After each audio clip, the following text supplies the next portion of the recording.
بسم اللہ الرحمن الرحیم۔ دنیا پر بادشاہی قائم کرنے کا نسخہ والدین کی نوکری ہے۔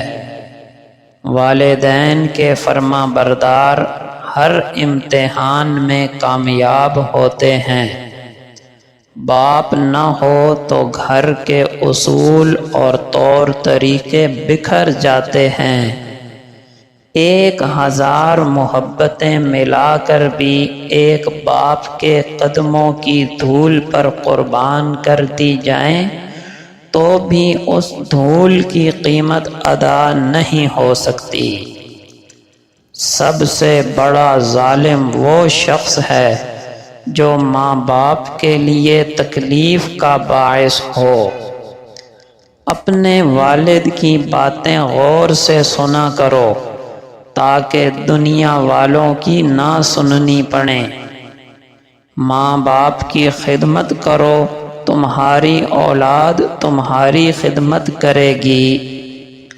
ماں باپ کو ساتھ رکھا نہیں جاتا بلکہ ماں باپ کے ساتھ رہا جاتا ہے۔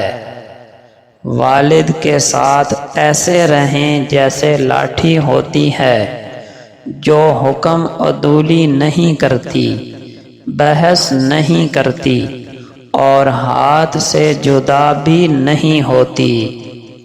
شرک کے بعد سب سے بڑا گناہ والدین کی نافرمانی ہے۔ جیب میں پیسے ہونے کے باوجود بازار سے گزرتے ہوئے اپنی ذاتی خواہش پوری نہ کرنے والا کنجوس نہیں بلکہ باپ ہوتا ہے۔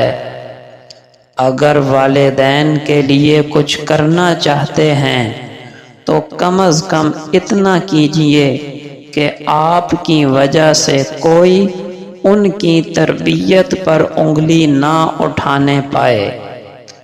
آج کا نافرمان بیٹا کل کا پریشان باپ ہوگا، یہی قانون فطرت ہے۔ رسول اللہ صلی اللہ علیہ وسلم کا پاک ارشاد ہے، آدمی اللہ کے ذکر سے بڑھ کر ایسا کوئی عمل نہیں کرتا جو اسے عذاب الہی سے زیادہ نجات دلانے والا ہو۔ آپ صلی اللہ علیہ وسلم کا پاک ارشاد ہے، جو لوگ اللہ کے ذکر کی مجلس لگاتے ہیں، جب وہ مجلس سے اٹھنے لگتے ہیں تو ان سے کہا جاتا ہے، اللہ نے تمہارے گناہوں کو معاف کر دیا اور تمہاری برائیوں کو نیکیوں میں بدل دیا۔ آپ صلی اللہ علیہ وسلم کا پاک ارشاد ہے، اللہ تعالی کے 99 نام ہیں، جو انہیں یاد کر لے وہ جنت میں داخل ہوگا۔ آپ صلی اللہ علیہ وسلم کا پاک ارشاد ہے، جس شخص کی آخری بات لا الہ الا اللہ ہو وہ جنت میں داخل ہوگا۔